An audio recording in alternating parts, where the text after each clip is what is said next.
திராவிட முன்னேற்ற கழகம் ஆட்சிக்கு வந்து 922 புரிந்துணர்வு ஒப்பந்தங்கள் போடப்பட்டது. 10,62,000 கோடி தொழில் முதலீடு ஈர்க்கப்பட்டது.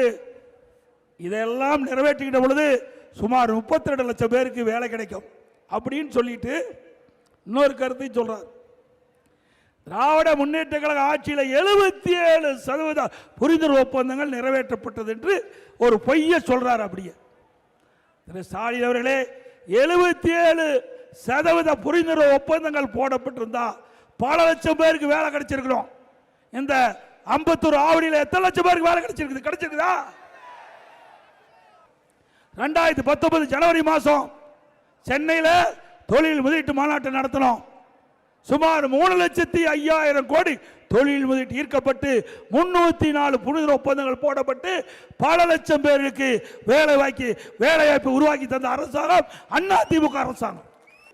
திரு ஸ்டாலின் அவர்களே, நீங்கள் போட்ட புரிந்துணர்வு ஒப்பந்தம் முழுமையா தொழிற்சாலை இயங்கல. அதிமுக ஆட்சியில அம்மா இருக்கின்ற பொழுதும் சரி, அம்மா மறைவுக்கு பிறகு அம்மாவுடைய அரசு புரிந்துணர்வு ஒப்பந்தம் போட்ட தொழிற்சாலைகள் எல்லாம் பயன்பாட்டுக்கு வந்த காரணத்தால உற்பத்தி பெருகி இன்று தினம் பொருளாதார வளர்ச்சி தமிழகத்தில் முதன்மையா இருக்குது. நீங்க கொண்டு வந்து அந்த தொழிற்சாலை உற்பத்தி பெருகல. அதிமுக ஆட்சியில் கொண்டு வந்த தொழிற்சாலை மூலமா இன்றைக்கு பொருளாதார வளர்ச்சி எட்டிக்கு என்று சொன்ன முழுமையா பதிலே இல்லை.